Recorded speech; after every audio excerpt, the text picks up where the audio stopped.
Hi friends, പവിത്ര സീരിയലിന്റെ പുതിയ എപ്പിസോഡിലെ വേദ അയച്ച നോട്ടീസ് വായിക്കുകയാണേ. ശ്രീഹരി ശ്രീനിവാസൻ, താങ്കളുടെ പ്രവൃത്തി പൊതുസമൂഹത്തിന് അങ്ങേയറ്റം നഷ്ടവും ഭയവും ഉണ്ടാക്കിയിരിക്കുന്നു. വരാൻ പോകുന്ന ഇലക്ഷനിൽ താങ്കൾ മത്സരിക്കാൻ പോകുന്നു എന്നുള്ള വാർത്ത സമൂഹത്തിലെ ആ ഭയം ഇരട്ടിയാക്കുന്നു. ആയതിനാൽ എത്രയും പെട്ടെന്ന് മത്സരത്തിൽ നിന്നും പിൻവാങ്ങി മാർക്കറ്റിലെ നാശനഷ്ടങ്ങൾക്ക് ഉചിതമായ നഷ്ടപരിഹാരങ്ങൾ നൽകേണ്ടതുമാണ്. നോട്ടീസ് ലഭിച്ച് 10 ദിവസത്തിനകം ഉചിതമായ മറുപടി ലഭിച്ചില്ലെങ്കിൽ കേസുമായി മുന്നോട്ടു പോകാൻ എന്റെ കക്ഷി നിർബന്ധിതനാവും എന്ന് അഡ്വക്കേറ്റ് വേദ ശങ്കരനാരായണൻ.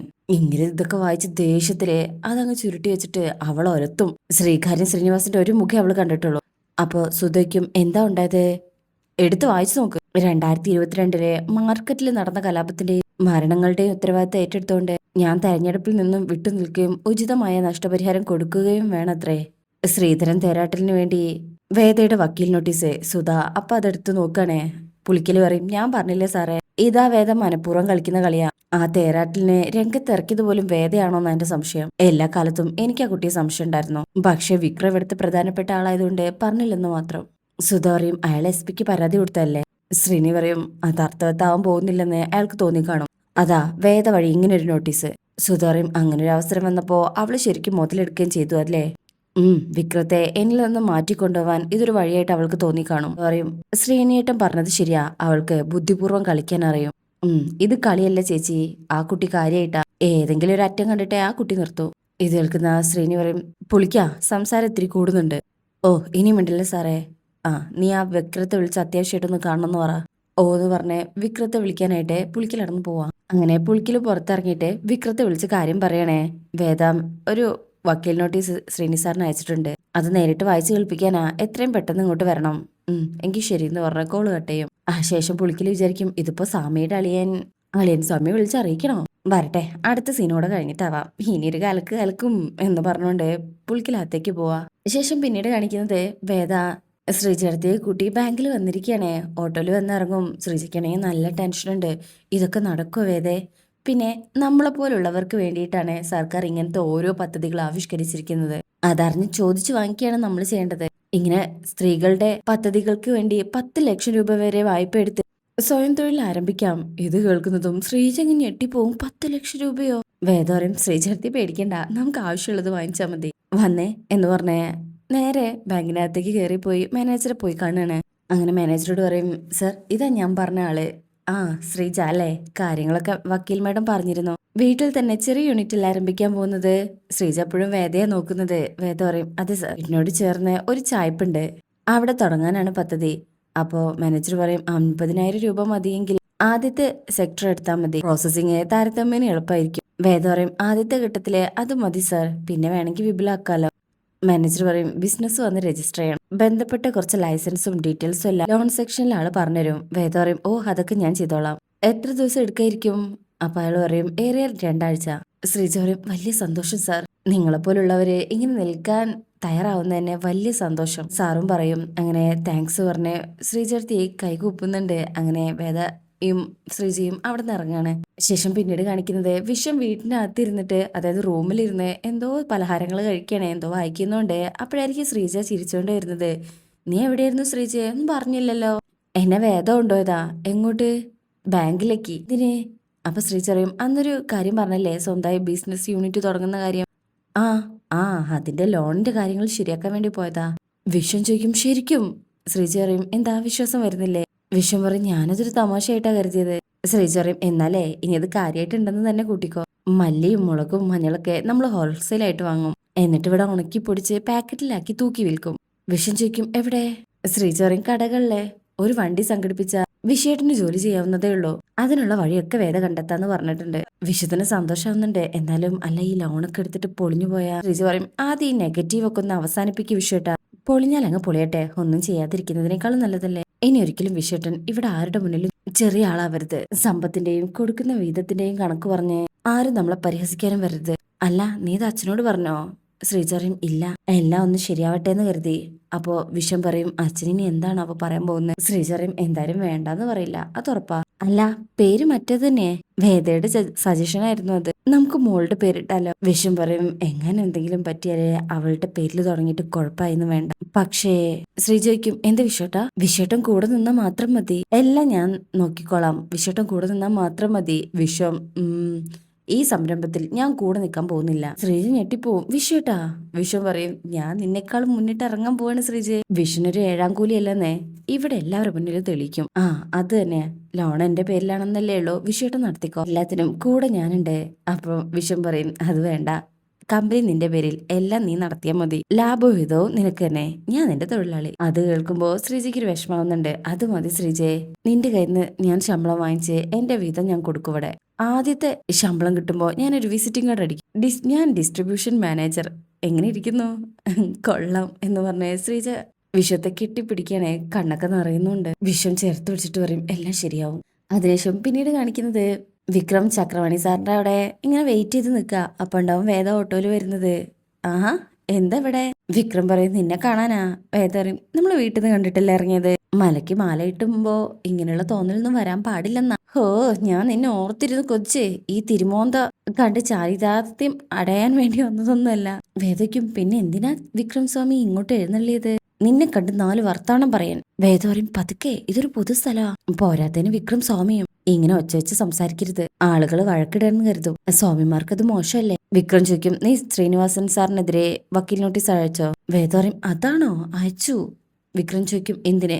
എന്താ സ്വാമി, എന്റെ പണി എന്തല്ലേ? വക്കീൽ നോട്ടീസ് അയക്കുക, പറഞ്ഞ സമയത്തിനുള്ളിൽ മറുപടി തന്നിട്ടില്ലെങ്കിൽ കേസ് നടത്തുക, എന്റെ കക്ഷിയുടെ വിജയം ഉറപ്പാക്കുക, അതിന്റെ ഫീസ് വാങ്ങിച്ച് ജീവിക്കുക, അതിന്റെ തൊഴിലിന്റെ ഭാഗമല്ലേ? വിക്രം പറയും, എങ്കിൽ പിന്നെ ആ തൊഴിൽ അങ്ങ് നിർത്തേണ്ടി വരും. വേദ പറയും, ബുദ്ധിമുട്ടാണ്. കൂലിത്തല്ലും ഗുണ്ടാപിരിവും അടക്കം സകല ജോലിയും ചെയ്യുന്ന നിങ്ങളെ ഒന്നും നിർത്തുന്നില്ല, പിന്നെയാണോ മാന്യമായി തൊഴിൽ ചെയ്യുന്ന ഞാൻ?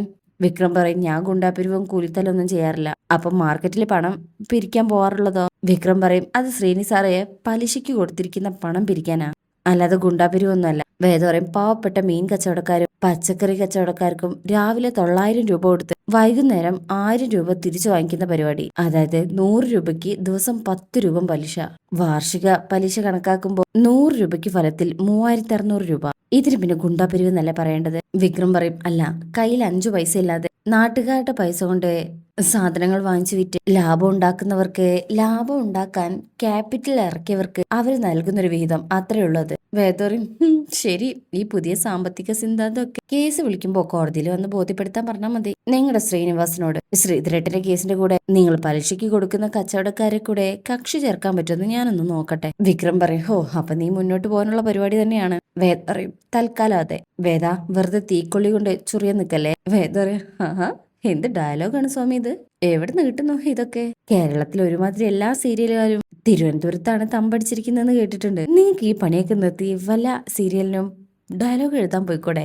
ഇതൊക്കെ അവിടെ ഹിറ്റാവും. എന്റെ വിക്രസ്വാമി, ഇത് ഞാൻ കഷ്ടപ്പെട്ട് നേടിയെടുത്ത ജോലിയാണ്. നിങ്ങൾ എന്ന് പറയുന്നു അത് ഉപേക്ഷിക്കാൻ. നടക്കില്ല അപ്പനെ, നടക്കില്ല. വിക്രം പറയും, ജോലി കളയാനൊന്നും ഞാൻ പറഞ്ഞിട്ടില്ല. ശ്രീനി സാർക്കെതിരെയുള്ള കേസ് നീ നടത്തണ്ടെന്നേ ഞാൻ പറഞ്ഞിട്ടുള്ളൂ. ശ്രീധരൻ തേരാട്ടലിനെ വേറെ വക്കീൽമാരെ കിട്ടാഞ്ഞിട്ടൊന്നും അല്ലല്ലോ. വേദ പറയും, ശ്രീധരേട്ടനെ 100 വക്കീലന്മാരെ കിട്ടും, പക്ഷെ എനിക്ക് ഇതുപോലൊരു കേസ് അത്ര പെട്ടെന്ന് കിട്ടില്ല. അങ്ങേരും മുഖേന ഞാൻ പുറത്തെടുത്തിടാൻ പോകുന്നത് നിസ്സാര കാര്യങ്ങളല്ല. വിക്രം പറയും, വേദ, ഇത് നീ വിചാരിക്കുന്ന പോലത്തെ ആളല്ല, വലിയ പുള്ളിയാ, നിന്റെ വലയിൽ ഒതുങ്ങില്ല, വിട്ടേക്ക്. ആഹാ, വീണ്ടും പഞ്ചില്ല ഡയലോഗാണല്ലോ. എന്നൊന്ന് തിരിച്ചും പിടിച്ചോ. ചൂണ്ടയിടുമ്പോ നത്തോലി തടഞ്ഞിട്ട് എന്താ കാര്യം? തിമിങ്കിലും തന്നെ കൊത്തണ്ടേ സ്വാമി. എങ്ങനെയുണ്ട്? ഇതുപോലത്തെ 2 കൂടെ തരാട്ടോ. വിക്രമിനെ ചിരിയൊക്കെ വരുന്നുണ്ട്. ദാ ഇപ്പൊ ഇവിടെ ആ ചാപ്റ്റർ തീർന്നു. ഇനി ഇങ്ങോട്ട് വന്ന സ്ഥിതിക്ക് ഞാനൊരു കാര്യം ചോദിക്കട്ടെ? ഒരു കാര്യത്തിൽ എനിക്ക് സംശയമുണ്ട്, അത് ഞാൻ കണ്ടെത്തുകയും ചെയ്യും. പക്ഷേ വിക്രമിന് അറിയാമെന്ന് എനിക്കറിയാം. മാലിട്ട കള്ളം പറയാൻ പാടില്ല, കള്ളസത്യം ചെയ്യാനും പാടില്ല. അതുകൊണ്ട് സ്വാമി പറ, അന്ന് നിങ്ങൾ ജയിൽ ശിക്ഷ അനുഭവിച്ച കേസിൽ അച്ഛന്റെ ബാഗിൽ ശരിക്കും മയക്കുമരുന്ന് വെച്ചത് ആരായിരുന്നു? വിക്രം ഇങ്ങനെ വേദത്തിനെ നോക്കുക. പറഞ്ഞോളൂ, ആരായിരുന്നു? വിക്രം ഒന്നും പറയാതെ അവിടുന്ന് പോവാ. വിക്രം വണ്ടി എടുത്ത് പോകുന്ന കാണുമ്പോ വേദ ഇങ്ങനെ നോക്കി ചെറുതായിട്ടൊന്ന് ചിരിക്കും. ശേഷം പിന്നീട് കാണിക്കുന്നത് വിക്രം അവിടെ ശ്രീനി സാർ അടുത്ത് എത്തിയിരിക്കുകയാണേ. ശ്രീനി പറയും, അത് വേണ്ടായിരുന്നു വിക്രം. വേദയോടൊപ്പോ അത് ചോദിക്കാൻ നിൽക്കേണ്ടിയിരുന്നില്ല, അല്ലാതെ പിന്നെ എന്ത് ചെയ്യാനായിരുന്നു സർ? ശ്രീനി സാറിന്റെ കാര്യത്തിൽ ഇടപെടരുതെന്ന് ഒരിക്കൽ ഞാൻ അവൾക്ക് താക്കീല് നൽകിയിട്ടുള്ളതാ. എന്നിട്ടിപ്പോ എന്തായി? ഗുണമുണ്ടായോ? ഇല്ലല്ലോ. പുളിക്കലിന്റെ സംശയത്തിന് അവൾ എന്ത് മറുപടിയാ പറഞ്ഞത് എന്ന് സുധോയിക്കുമ്പോ വിക്രം പറയും, അത് നമ്മൾ ഊഹിച്ചുണ്ടാക്കിയതാണ് അത്രയെന്ന്. അവൾ കേസിന് പോകുന്നത് ശ്രീനിവാസൻ സാറിനെതിരായിട്ടല്ല, മറിച്ച് തേരാട്ടിൽ ശ്രീധരന്റെ ഭാഗത്ത് സത്യം ഉള്ളതുകൊണ്ടാണെന്ന്. അപ്പൊ പുളിക്കല് പറയും, എന്ന് വെച്ചാൽ ശ്രീകാര്യം ശ്രീനിവാസൻ സാറ് പെരുന്നോണേനാണെന്ന് ശ്രീനി സാറൊക്കെ നോക്കുമ്പോ ഏയ് ഞാൻ ഉദ്ദേശിച്ചല്ല കേട്ടോ, വേദ ഉദ്ദേശിച്ചത് അതല്ലേന്ന്. വിക്രം പറയും സർ അവളുടെ തന്ത്രം എന്താണെന്ന് എനിക്ക് നന്നായിട്ട് അറിയാം. മാല ഇട്ടതിന്റെ പേര് പറഞ്ഞ് അവൾ എന്നെ ലോക്കാക്കിയിരിക്കുക. പുളിക്കല് പറയും ലോക്കാക്കിയതോ അതോ സ്വയം ഒന്ന് കേറി ലോക്കായതോ?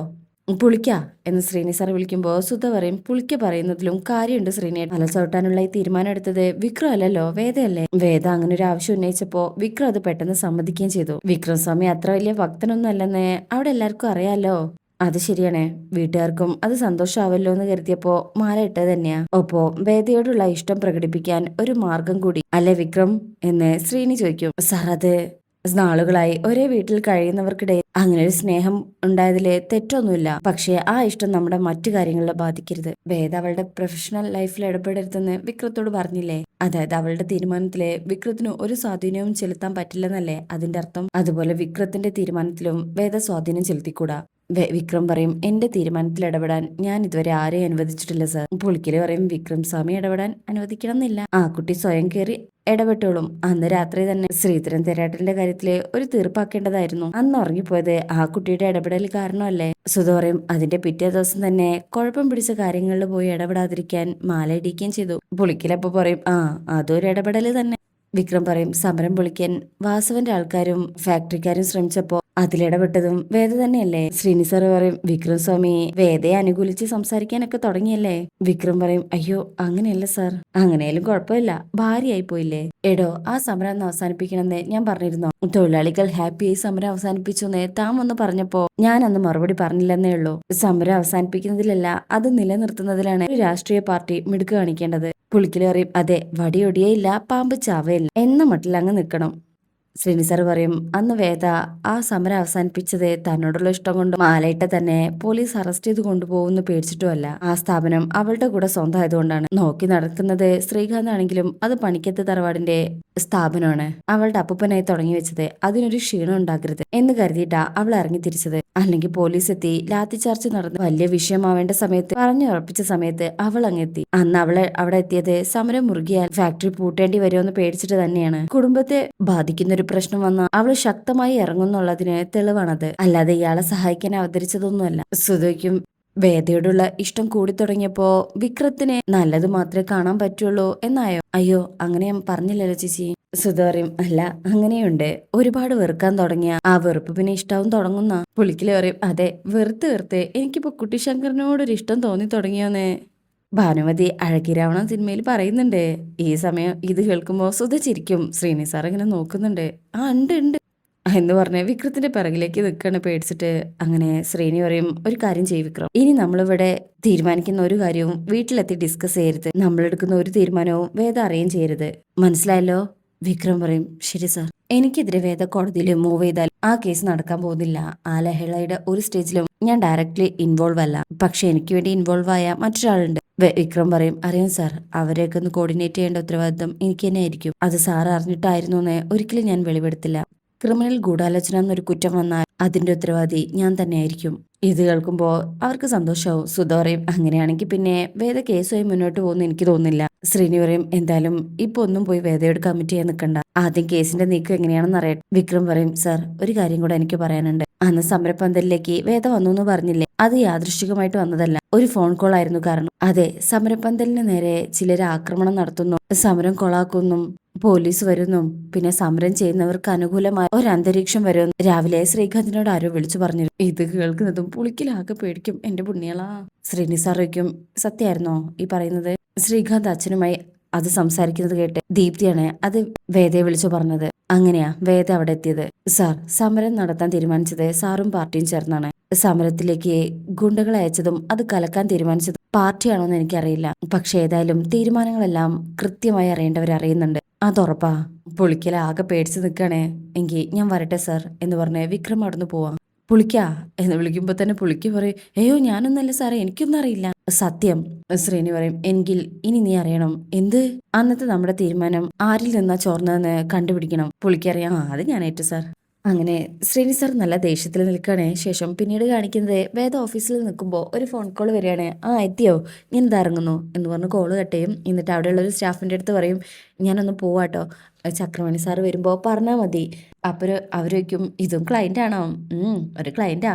കേസ് പുറത്ത് വെച്ച് ഒത്തുതീർപ്പാക്കാനാ ശ്രമം. എങ്കിൽ വരട്ടെ എന്ന് പറഞ്ഞു പോകും. അങ്ങനെ അപ്പോഴും അവിടെയുള്ളവർ തമ്മില് വേദയ്ക്ക് ഇങ്ങനെ കേസ് കിട്ടുന്നതിനെ കുറിച്ചൊക്കെ ഇങ്ങനെ സംസാരിക്കുന്നുണ്ട്. അച്ഛൻ ജഡ്ജായതിന്റെ ഗുണം. അപ്പൊ അവിടുത്തെ പ്യൂണ് പറയും അതൊന്നല്ല, കഴിവുള്ളവർക്ക് ചക്രവാണി സാർ ഇങ്ങനെ കേസ് കൊടുക്കും, അല്ലാത്തവരെ ഇങ്ങനെ നീട്ടിക്കൊണ്ടുപോകും, അത് തന്നെ. അങ്ങനെ വേദ അതൊക്കെ കേട്ട് ചിരിച്ചുകൊണ്ട് നടന്നു പോവും. പുറത്ത് വിനായക വന്നിട്ടുണ്ട്. വിനായേട്ടാ എന്ന് പറഞ്ഞ് വേദ അടുത്തേക്ക് ചെല്ല. എന്താ വേദേ ഇങ്ങോട്ട് വരാൻ പറഞ്ഞത്? കുറച്ച് സംസാരിക്കാനുണ്ട്. വീട്ടിൽ വെച്ച് പറ്റില്ല, അതുകൊണ്ടാ. നമുക്കൊരു ഓട്ടോ വിളിക്കാം, ഒരിടം വരെ പോവാനുണ്ട്. എവിടേക്ക്? വേദ പറയും വിനായകൻ ചേട്ടനോട് കാര്യങ്ങൾ ചോദിക്കുമ്പോൾ കൂടെ മറ്റു ചിലരും കൂടെ വേണം. അവരാ സ്ഥലത്ത് കാത്തു നിൽക്കാം, നമുക്ക് അങ്ങോട്ടേക്ക് ചെല്ലാം. ഏ ആരൊക്കെ? വിനായകനാകെ പേടിക്കുന്നുണ്ട്. വേദ വയ്ക്കും എന്താ ഒരു പരിഭ്രമം ഉണ്ടോ? പരിഭ്രമോ? എന്തിന്? വേദ പറയും അപ്പൊ പിന്നെ പേടിക്കാതെ വാ വിനായകൻ ചേട്ടാ, ഒന്നുമില്ലെങ്കിലും സ്വന്തം അനിയന്റെ ഭാര്യയല്ലേ വിളിക്കുന്നത്, വാ എന്ന് പറഞ്ഞിങ്ങനെ കൂട്ടിക്കൊണ്ട് പോകാൻ തുടങ്ങുന്നിടത്താ ഈ ഭാഗം കഴിയുന്നത്. വിനായകന് ആകെ ഒരു പേടിയൊക്കെ ഉണ്ട്, എങ്കിലും ചിരിച്ചു നിൽക്കുന്നതേ ഉള്ളൂ. അപ്പൊ ആ ഭാഗത്തിനൊക്കെ ആയിട്ട് കാത്തിരിക്കാം. ഇന്നത്തെ റിവ്യൂ ഇഷ്ടപ്പെട്ടിട്ടുണ്ടെങ്കിൽ ചാനൽ എല്ലാവരും ഒന്ന് ലൈക്ക് ചെയ്യുക, സബ്സ്ക്രൈബ് ചെയ്യുക, സപ്പോർട്ട് ചെയ്യുക. താങ്ക്